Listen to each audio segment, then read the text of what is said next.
free content for the coach, by the coach, raising the bar every week. Speed for Your Mind Podcast, episode number 14. Speed for Your Mind Podcast is sponsored by Powerlift Equipment. High-quality equipment, unique design, and multifunctional training capabilities. Powerlift are innovators for the strength and conditioning field. Hi, this is Zach Houghton with Strength Coach Select. This is episode number 13 of the Speed for Your Mind podcast. Today on the show, we got Don Day. He is the Director of Sports Performance at the University of Buffalo. Don, what's up, my man? What's up, man? How you doing? I'm great. So what I want, before we even start, can you just tell everybody a little bit about yourself, what your background is, where you've been, what you've done, and how you got to Buffalo and in the role you're in right now? Yeah, basically, so I played football at the University of Findlay, majored in strength and conditioning. Hold on. University of Findlay. Yes, I was a Findlay guy. So you were a fucking GLIAC guy, is what you're saying. I am a GLIAC guy. We are a dying breed. Not many of us left. Oh, baby. Best conference in Division II right there. Exactly. So, I loved it. So we played against each other, is what you're saying. Yes, sir. Well, you might have played and I, rotated in against your team, but yes, we did. Damn. Damn. Your playing time against me was probably not the same as my playing time against you. We gave you all the business a couple times, I'm pretty sure. Yeah, you had that running back that went to the Lions. No. It wasn't him. It was all of us. Okay? Yes, it was all of you guys. All of you guys. All right. Yeah. All right, so I interrupted you. Keep going. So you played at Findlay, who got smacked by Wayne State. Okay, you're all right. We can keep rolling. Yeah, and so after that I went to I interned at Bowling Green State University the year they went to the MAC, I believe. And then I went out to Akron. I started off in the weight room as an intern, and then I kind of bounced everywhere. I worked with wide receivers, believe it or not. I worked with special teams. I did everything just to stay kind of in the industry of football. And then they eventually made me a GA in the weight room again. And then after that, at Akron, I think it was 2015-ish, summer 2015, I went to Robert Morris, worked with the softball team and worked with football and basketball, all those teams. After that, went out to American University for about 3 months. And I was like, all right, I can't not work with football. Like I am meathead as meathead gets. So I got a chance to go out to Western Kentucky University, which was pretty much, I'd say, the start of my career's upswing. And, after Brom left to go to Purdue, we all kind of went our separate ways. People went to USC, some went and got jobs other places. A lot of people went to Purdue. I went to Buffalo as the assistant director. And 6.5 months in, my boss left to go train military. And they made me the director. Yeah, that's awesome, man. What a story. Been bouncing around, getting it done. That's all I know how to do, man. Just keep moving. So today on the show, I want to talk about, you and I discussed earlier, but what as a field, what can we do to be better, right? And I think there's a lot of talk out there, especially right now, right? Of how do we become something that can be evaluated from a standardized level. And what we do, can be quantified. What is our role, and how do we continue to get better as strength and conditioning coaches? Because, as you know and I know, there are definitely two spectrums, right? You got some people think that what we do is we're just strictly barbells and dumbbells, and that is it. And other people that are in the field obviously know that we do a hell of a lot more than what people think we do. Yeah. So, for example, I'll tell you that right now in this job that I have right now, I do a lot more of, the behind the scenes stuff than I've ever done, because I'm not spending as much time actually coaching as I was Right. before, when I was having to train 6, 7, 8, 9, 10, 11 teams. So that's, just kind of looking at that kind of stuff. So my first question to you is how do we make ourselves in this field to a point where, we can be evaluated on a standardized basis, and and people can look at us and say, okay, well, Don Day is a exceptional strength and conditioning coach because he does this well, this well, this well, and this well, and he can grade out in these different categories. So what's your thought process there? Well, tell you the truth, I think it's pretty tough. You know what I mean? As far as what people think of us, and then what we actually do, and then what we would be graded by, because everyone likes to beat on their chest when you're a strength coach and say, well, my guys don't get injured. But as soon as injuries happen, you want to say, oh, well, that was non-contact, and that was because this, and that was because that. So it's like, okay, now there's some gray area, right? Or, we always say we're like psychologists, right? But how do psychologists get graded? I have no idea personally, but like, is it how happy my kids are? Is it how well they do in life? Like, how do you grade someone's life success? Like, do I sit there and say, well, I have a really happy team, so I'm doing really good in the psychology department of that, like, how do you grade that? And then we're all so different, but we're taking from the same material, just stuff that the Russians did in the 70s and twisting it to work for us, right? I am extremely simple in my programming, but I think I do a really good job. I don't do anything as complicated as, or, not complicated, but I keep it simple. So, right? So my stuff isn't like triphasic training, but people would say Cal Dietz is doing a really good job. But I think I do a really good job. But how can you compare? Because mine's simple, his is more complicated. Like, how do you compare and contrast? His works for him, mine works for me. And we're all taking from the exact same pot of information. So I think it's really tough to grade. I think you can see when people are doing the wrong things, but it's hard to grade when people are doing the right things. And then, what is a strength coach? Because the way I coach isn't, I'm not calling anyone out, but, there's a certain person that's becoming internet famous for cutting their sleeves off their polos and turning their sidelines into like a dance club. So, like, some people think that's strength and conditioning, but is that strength and conditioning just because you got glorified hype men on the sidelines? Like, so I don't know. It's very tough to evaluate us because there's so much, I think, gray area.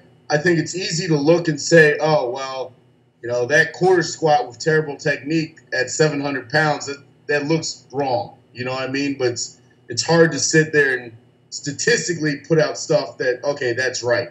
Because you can get your guys stronger each and every semester, but what if you're not making connections with your guys? What if you're not helping them out become better people? What do you grade yourself on? Because there's so many different areas for us to be graded.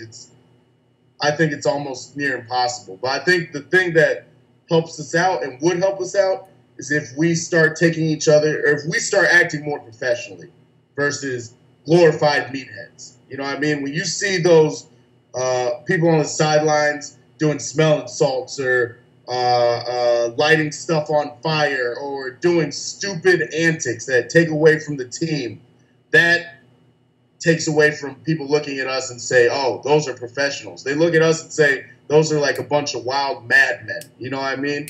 So I think if we take each other more seriously and we start to act more seriously, more professional in the public light, that's going to help us, at least as a profession. Where that leads to, I don't know, but I know that's a start. I know, like, for myself personally, I cuss like a sailor, and I always have, but I'm really trying not to cuss as much. And I'm really trying to use my voice, at least with my kids, as a weapon. You know what I mean?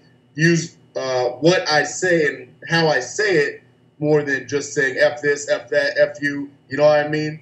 So trying to, even while I'm addressing the team, like yesterday we had a team compliance meeting, and I'm talking to the kids, and I'm like, I'm like, because I'm trying not to cuss, but so I just, that's one thing I'm trying to work on, because don't sound too intelligent when every other word is a four-letter word. You know what I mean? So. Yeah, I don't know if I answered your question on that. I think you definitely touched on a lot of points there, and to kind of touch on some of what you're saying is I think that every program and every strength and conditioning staff has a way that they like to do things. You know what I mean, or a way that they, the way that they like to conduct themselves. You know what I mean, and I just think that like if that's what gets through to your kids. And like you can effectively, train them and get through to them and be a mentor to them and get them excited to be where they're at that time. Then that's the way you got to do it. You know what I mean? Right. But I also do think that there is a line, right? Just like you said, and if you conduct yourself in a more professional manner, then we'll all be seen as more professional. And I think that's definitely something that, I think that a lot of people don't think about because there are a lot of us down in this field because we really enjoy,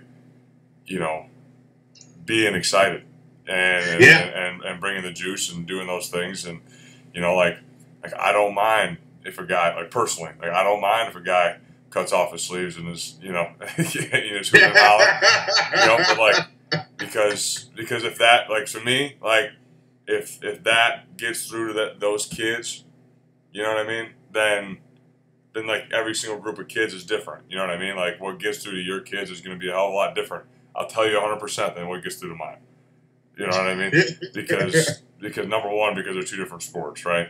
And like I could never be that guy. I couldn't walk out on the court and try and be and try and like and scream, hoot, holler, and like be a hype man. I couldn't do that because our kids are like, man, I just want to come out here and play basketball, and then go back in the locker room and go home.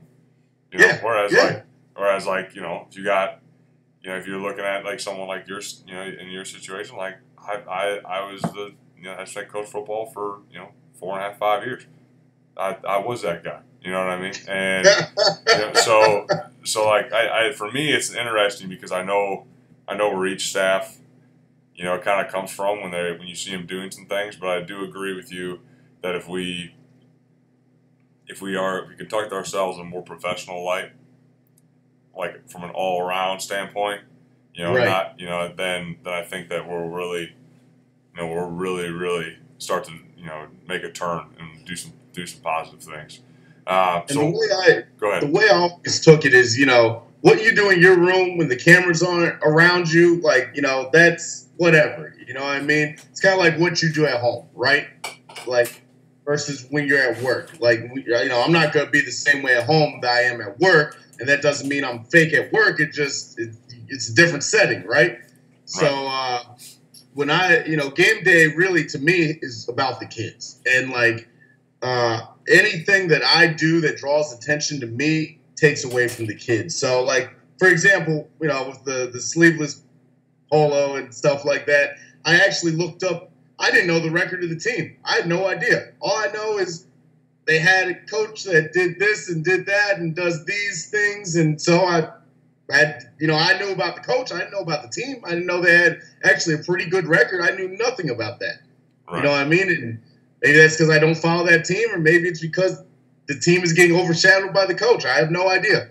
So that's just my take on it. When kids, my kids asked me about smelling salts, and I was like, yeah, I'm not going to do that. And they're like, oh, Coach Day. I'm like, no. If you guys want to buy them and do them yourself, go ahead. But I refuse to do that. So, every time I see a kid in the locker room, like a little, I'd be like, oh, I'd be cringing. I'd be like, if that's what they need, that's what they need. But I'm not gonna do it. So I love me some nose torque. I ain't gonna lie. You know what I mean?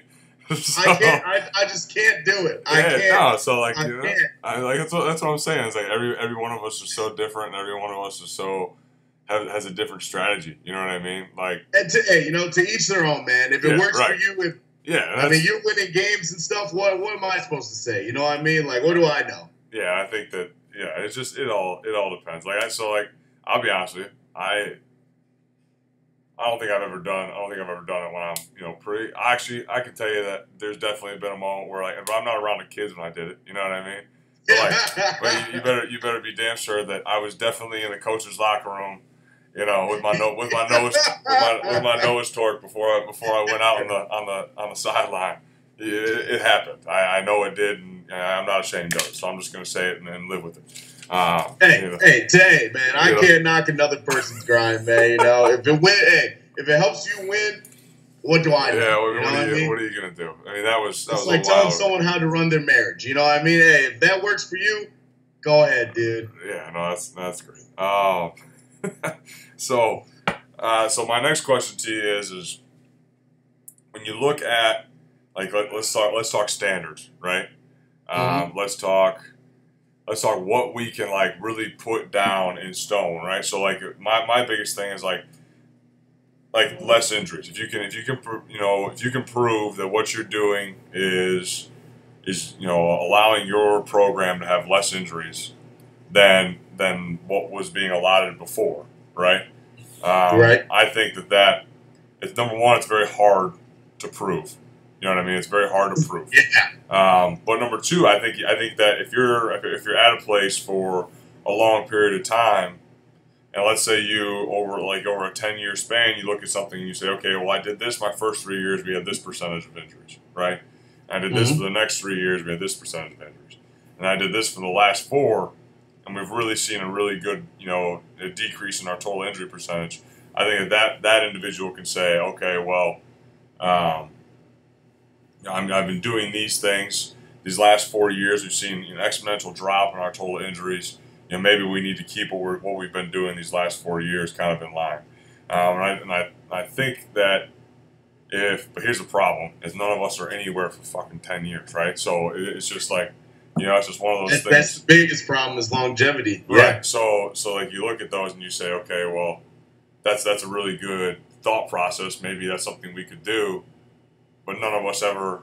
I mean, let's just be honest. Yeah. None of us are ever at a place, for the 10 years, either because one, you get fired, number two, you have to move along to another, bigger, better opportunity, or you decide, well, maybe this isn't for me, because I think we've all seen that happen on numerous occasions. So I think that if we're looking at standards, for me, I would say that if you can come up with a solid way to look at how you're preventing injuries, I think that would be one. I mean, what's your thought process there? I like that. I look at hamstrings, right? Because knees, especially football, knees, shoulders, stuff like that. You want to try the best you can. I've always been a guy that eats it as far as if you say, oh, I do this neck training and it helps prevent concussions, right? And then you get one concussion. Right? People are like, oh, well, what happened with that neck training that you do? You know what I mean? So if you put yourself out there, so I try not to put myself out there like that. Like I do, every game I'm watching how my line does versus the other line, because I work specifically with the line and, going into how we split things up, we do by positions. So I work specifically with linemen. So I always watch how my line does against the other line, but I'm always watching injuries, right? So I'm like, okay, if this happened, what was it? You know what I mean? Or what could this have done? I'm like a mad scientist with that stuff. I'm just sitting there calculating constantly during the game. Right. But so I think I do look a lot at hamstrings or stuff like that, groin, soft, stuff like that. We had one tight hamstring from the time I took over till right now. We've had one hamstring that got a little tight on a guy that had previous hamstring issues, and I really pride myself in the stuff I do to help with hamstring injuries and prevent hamstring injuries, which is progress hamstrings like you would a bench or squat. You know what I mean? Like, right. Yeah, absolutely. So, instead of doing reps of 10 all the time, why don't we go down to heavy fives with RDLs, stuff like that? Like, why are we just staying at 10? But, concussion, stuff like that. We were lucky in that. Shoulders, we had none. Knees, hit or miss. But, so I look at those kind of things, and I like what you're saying. You can say, well, I've done this, and this is the amount of injuries we had this year, and it's decreased over every year. Or, for example, with the hamstrings. Hey, we had this many hamstrings in the wintertime, this many hamstrings this time, this many hamstrings last year. Right. So I've had none. So, I can kind of, these are things that when you meet with your boss, you meet with, whoever, these are things you can say, but you also have to be able to eat the stuff that comes back that's negative, because a lot of that stuff is luck too. You know what I mean? Like, you could do the same thing, and absolutely, as far as neck and stuff like that, you can do the same thing 2 years in a row, have no concussions one year, and just get whacked the next year. You know what I mean? So now it's like, okay, do I change everything up because this year was just a bad year, or do I, based off of that first year, keep going and just hope that I don't get a lot of hard hits? Right. You fall down a certain way. Sometimes you're gonna get hurt, man. That's just how it goes. You get hit in the knee a certain way, it's gonna go. You know what I mean? Like, so I think that's a great way of measuring, right? Because you need something to measure. You can't just say, well, it's all up to luck, right? You gotta measure with something, but you also gotta be prepared to eat it on the bad years, which I think a lot of strength coaches, they don't. They just say, well, it was just bad year. Oh, it was just this. Like, no, you can't just claim the good ones and not any of the bad ones. Yeah, I think. Well, here's my thing too. Is I've had this conversation with Lon Record. You know Lon, the guy with hammer strength. Yes. Yeah. So I've had this conversation with Lon before, and Lon said to me one time, he's like, strength coaches don't change programs because this is a problem. Like, I think this is a problem. And like my first 2 years, I think I had this problem. He said to me, he goes, strength coaches don't change their programs because, like, they're like, okay, well, this might be better and this might be better, and like, we'll make this tweak, we'll make that tweak. They make changes to their programs because they get bored with what they're doing. Right? I mean, I think we can both agree to that at some point, right? You know what I mean? Like, there's only so many sets of 10 that I want to watch. And that's as screwed up as that is, like, I've had to sit back and go, okay, well, like, instead of saying, okay, well, we did this last year, we had some really good success. Like, okay, well, I was at Moravian College in Pennsylvania. Our first off season there, we really transformed. Like, we just did progressive overload the whole off season, kept it really basic, didn't do anything extraordinary. Then we moved into the season. We killed it, had great in-season training, went 8-3, best season in Moravian history, like this and that, right? Well, like, my second off season, I changed up all sorts of shit, right? Yeah. You know what I mean? And then you go into that next year and you only win 7 games or 6 games. And you're like, and you had a couple more injuries than you did the last year, and you ask yourself, okay, well, why in the hell did I change up what I was doing before if we didn't have any issues? Yeah, if it's not broke, don't fix it. Right. So like, and that for me, I always say like this too is like, okay, well, like if you look at, and I hate to do this because I had this argument with Bryce, the guy I work with all the time. It's like doctors and nurses, right? They're expected to take tests on a regular basis to keep up their standards of how they.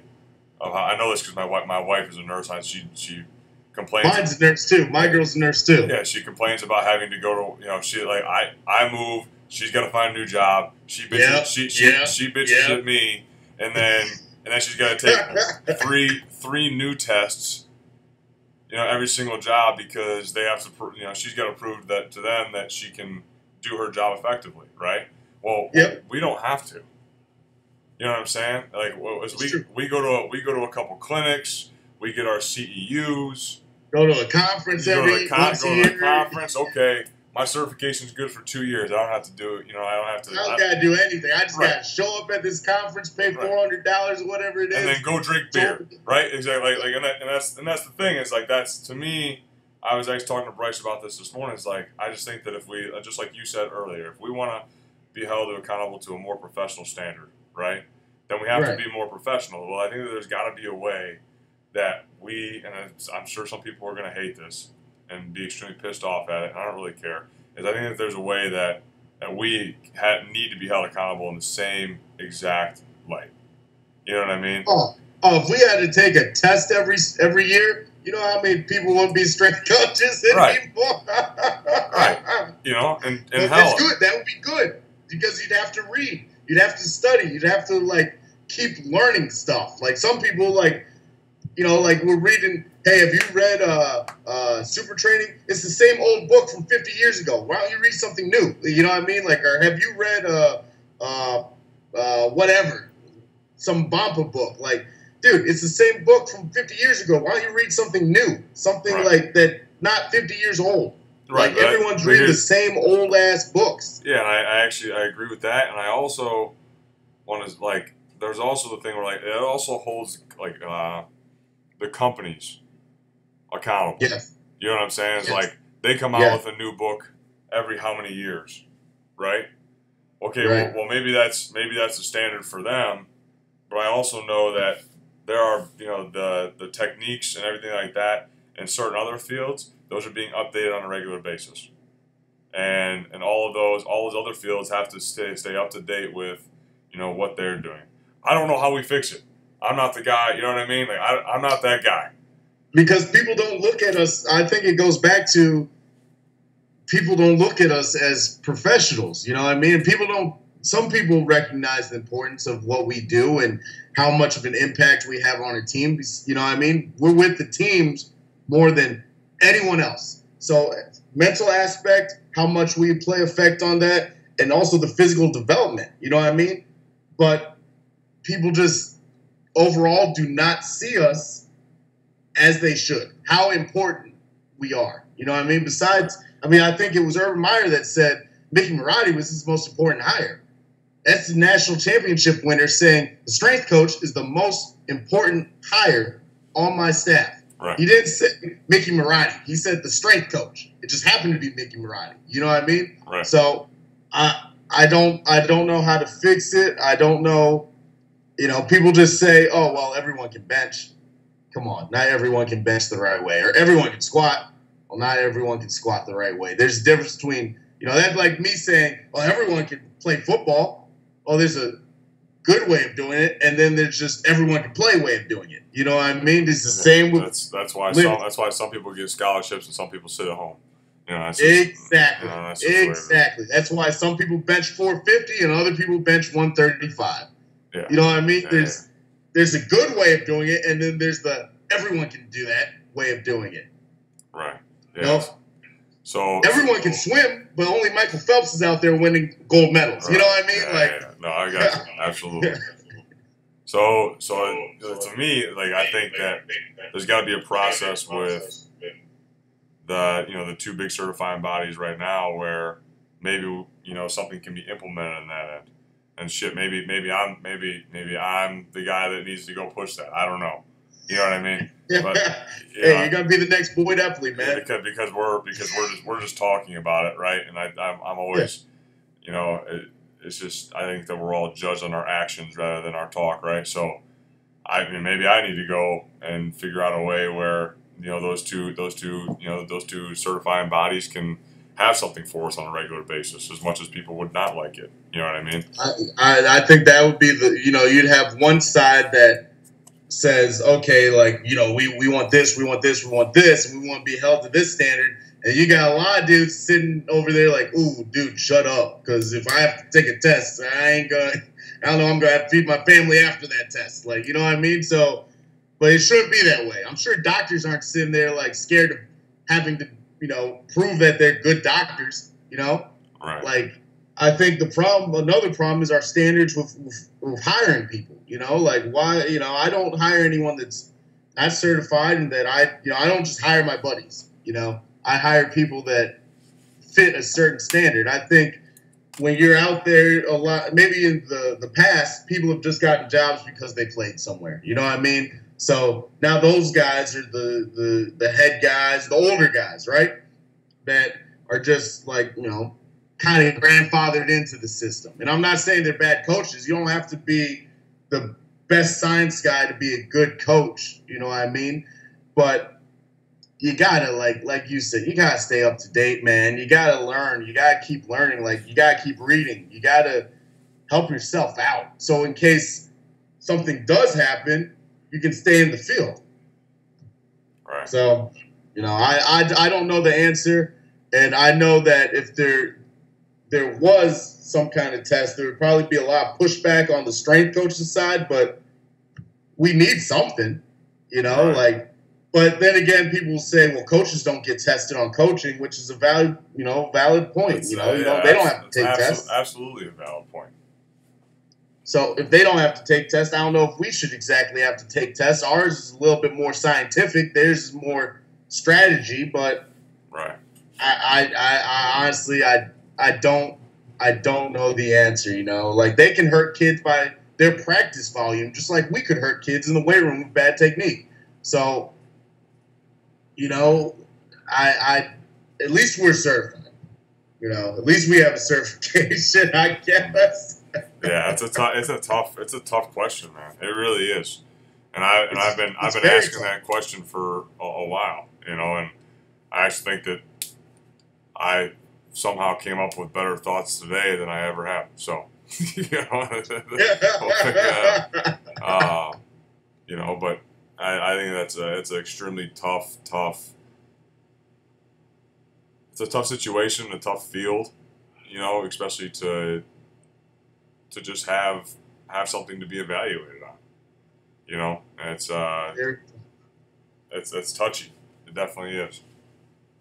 Because, like I said earlier, like, if you're going to, we always say we're like psychologists and stuff like that. Like, I mean, I don't have a psychology degree. I took one psychology class. I read a lot of like psychology books and stuff like that, but that don't mean I can go open my own psychology place. So how are you going to grade me? Like, are you going to grade me just about what I know about my lifting techniques and the science of lifting, or are you going to give me some psychology quiz to grade me on? Like, I don't know any of that. I just know how to help people. You know what I mean? From life experience. So how do you grade that? How do you test that? Because we are so much more than, okay, CSCCA and the NSCA should test us on our knowledge, right? But it's all, hey, this muscle insert's here, the origin's here, this, and that. But that's not just what we're about. You know what I mean? Yeah. That's not the end all be all of who we are. Right. So go ahead. Sorry, I cut you off. No, you're good. It's like, how do they sit there and say, okay, we have to have exercise science in here. We got to have psychology in here. Some of us, we got to tell them how to paint the grass and paint the lines. At smaller schools for the field. We got to. Sometimes you got to do maintenance. I've fixed equipment before. How to do interior design of designing a weight room in there, which I've had to do this year. How to do this, do that, do this, do that. You know what I mean? It's like, how big is this test going to be? It's going to be a 10-hour test. I almost think that, and I'm going to write this down while I'm saying it because I'm just thinking about it. So I'm almost thinking, what if just on a regular basis you said, okay, well, every single year you're going to be tested on your ability to do and ability to teach just main exercises, right?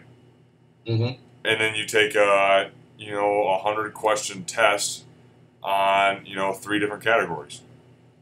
And I think that they rotate who is evaluating you, and you take they update the test every year or so, or maybe it's every 2 years you take the test, and then all of a sudden then you have something.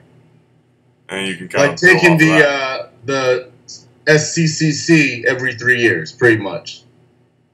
Yeah, except for their test is 300 and some questions, right? I'm just talking about if you have your certified body, because I think that now they're up to close to 1,000 people that are certified. I mean, I'm not 100% sure, but They're either at 1,000 or over. And, so I think that, you have your certifying test, right? And then you also have, every year, every 2 years, you have another test that, it allows your certified members to reevaluate themselves and be put in a situation where they have to be evaluated rather than just kind of doing exactly what they've been doing. I'm not saying what they're doing is wrong, but at least it gives us something to say, well, that individual's up to date. They can still teach and they can still do all the skills that they could do when they started 10 years ago. And obviously, like, if you're getting a little bit older and as a coach and you can't do some of the things that you could have done before, like, that needs to be considered too. Like, maybe you have to be able to have somebody that, like, if you can't get your ass down and do a full squat, if you're older and you've been doing this thing for 10, 15 years, like, you still have the capability to teach somebody how to do that shit. Right. And that, like, so that's also another part of it too, where I think that down the road you have to think about it a little bit, and the older certified body, they're going to have to be catered to at some point. I mean, let's just say how it is. You know what I mean? Yeah. Because I also think that, like, there should be, like, think about this. Like, what if you walk into a certifying test and then you say, okay, well, you have to execute these, and then you have, like, let's say you've got, like, a demonstrator, right? And then you ask them to perform, or you're going to teach them the deadlift. Well, before they even start, I say, you're going to do this wrong, you're going to do this wrong, you're going to do this wrong, you're going to do this wrong. And you as a coach need to identify those 4 different things. Otherwise, you don't pass, right? So, actually, it's getting late, so I know you got to get out of here. But, no, I'm good, dude. I'm just making sure kids aren't blowing me up. Yeah, so I don't know. Those are just thoughts off the top of my head, but I think there's something that I think that it will happen eventually down the road. People will definitely start moving towards that thought process. But I appreciate your thoughts on going on it, man. I really do.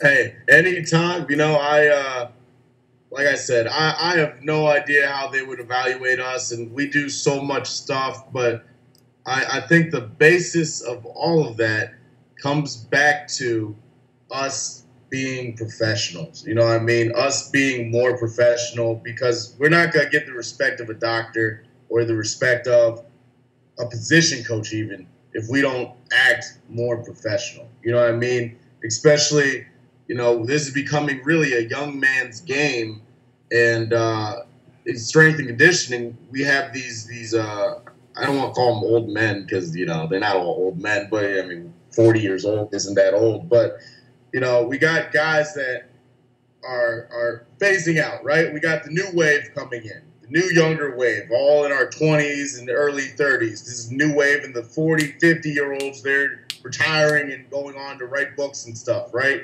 But we're going to sell equipment, whatever they do. But I think our maturity is going to help a lot. You know what I mean? You don't think of who's a great example? John Wooden, right? When you think of John Wooden, you think of an old, mature, great coach. A Phil Jackson, those kind of coaches. They held themselves like professionals. You know what I mean? You don't think Phil Jackson at home was balling out with his 6 championship rings? Like, come on, man. Like, you know what I mean? Behind closed doors. But in the public eye, he was a professional. You know what I mean? You think about LeBron James, how he conducts himself in the public eye. You know what I mean? Like, he acts professional, Like, I think that acting like a professional in the public eye is what's really going to help us around other coaches. So it's not just like, oh yeah, I love Don because he just out there with so much juice, and he goes out and does stupid stuff with the kids. No, it should be like, I love Don because he's very scientifically founded. He's very mature. He teaches these guys how to be young men. Like, those are the things that I want to hear. Not, oh yeah, he gets our guys hyped. Like, what? Anyone with a blowhorn can go get guys hyped. You know what I mean? Like, a Flavor Flav got people hyped, but Tupac was the one that people remember in the history books. You know what I'm saying? Like, no one's buying a Flavor Flav album; they're buying Tupac albums. If anyone remembers that stuff anymore. Like, But it's true. Like, I don't want to be the guy with the clock around my neck. I want to be the guy that's saying intelligent stuff that are making people think. You know what I mean? I would be Tupac over Flavor Flav any day of the week, and anyone else would. So why are we doing that to ourselves? You know what I mean? And it has to. We just have to be better as professionals. It's tough sitting here as a 27-year-old head strength coach to say that I am trying. Like, you know, it's tough for me to be the most. You know, I'm not the most mature version of myself because I'm only 27. I'm gonna get more mature as I grow. You know what I mean? But damn it, I'm trying as hard as I can. You know what I mean? Like, I'm trying not to cuss. I'm trying not to all that kind of stuff, and taking those steps to becoming more professional. And that's just a self thing, you know, where I'm like, you know, I want to be better. You know, I want to be better, and not just better in coaching things. I want to be better as a coach. Right. And that comes with being more professional. And, you know, I sound old, I sound lame or whatever, but I truly, truly believe in that. I think that, you know, we work on that, it's going to change a lot of things. Like I said, I see videos of guys doing dumb things, and it sets us back 30 years. You know, like, just like my friend goes, man, you just become the head guy? I was like, yeah, because I just recently got a new car. So he's like, oh, you must have got that head check. I'm like, whatever. He's like, Dave, you know, you set us back 30 years by going out and spending your first check on a car. I was like, oh, shit. And that's the way I look at us doing dumb stuff, you know, not professionally. You know, when I see someone break boards or whatever, I'm like, man, this guy set us back 30 years. Like, you know, we're finally trying to come out and put all this science and all this research out and write these articles and all this stuff, and then we do something dumb like that. It sets everyone else back. So, no, I understand. I understand where you're coming from. Absolutely. So that's just me. I mean, like I said, 27. I sound like a granddad, but I truly believe in it. So no, I completely understand where you're coming from. And most facts, I agree with you. You know I appreciate that. I appreciate your honesty. Yeah, but like I said, most. You know, so there's some stuff that I just like to see. You know, and there's some stuff that I just think that like really does get the kids going. You know what I mean? And like to me, like you said earlier, is like if I could ever make a kid that was going to have a subpar day with their performance, right? And if I can say something to them, or you know, have an impact on that day to help them perform better, or wake them the hell up, you know, I just think that to me means more than looking like an asshole sometimes. You know what I mean? So like, and like, trust me, I'm not that coach, you know, but there's been times where, you know, I probably looked like an idiot.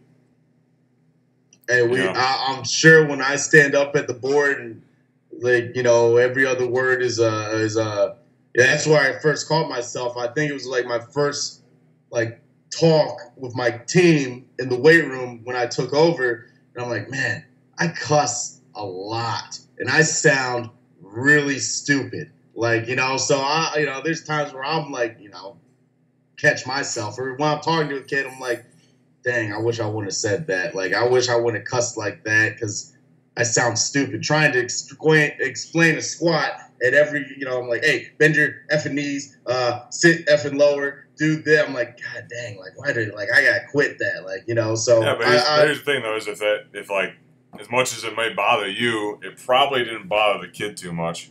You know what I mean? Or I hope not. I think about these things. You know what I mean? Or because here's what I know. I know this for a fact, is that like if you're like me, you think about what you said to that individual for hours after you said it, right? Yep. They don't remember.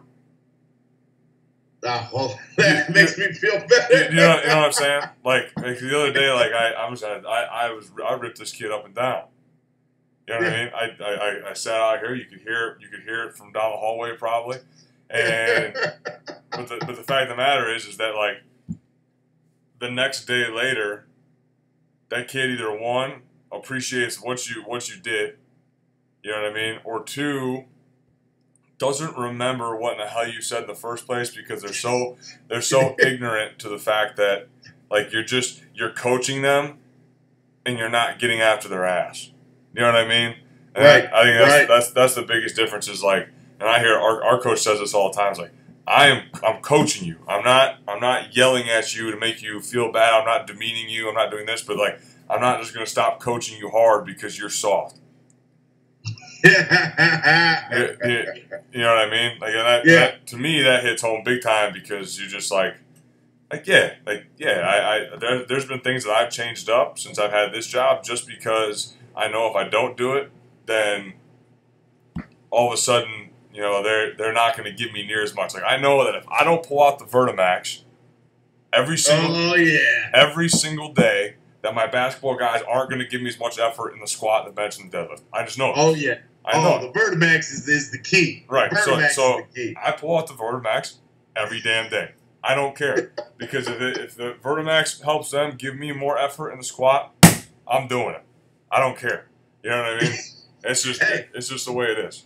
Like I said, man, you know your room, you know your kids, and trying to tell you one thing is like telling you how to run your marriage. You know what I mean? Like how I run my home, you know what I mean, is completely different than other people. You know, when I come home, I like to de-stress and play some video games. And my girl, she doesn't mind. We'll talk. I'll be playing some Madden, and she's like, okay, like I know this is, you know, when you're deloading. Some guys, if they did that, their wives would kill them. You know what I mean? But, my wife, absolutely. Absolutely. She would have my head if she came home and I was playing video games. I ain't gonna lie to you. Maybe I'm whipped. So, you know, everyone runs their home differently. So don't, you know, I say this as you know, how I think our profession goes. That's just my personal opinion. But if it works for you, it works for you. Run your home how you run your home, man. Absolutely. Well, I appreciate your time today, man. Until next time. All right. Until next time. All right. Have a great day, brother. You too.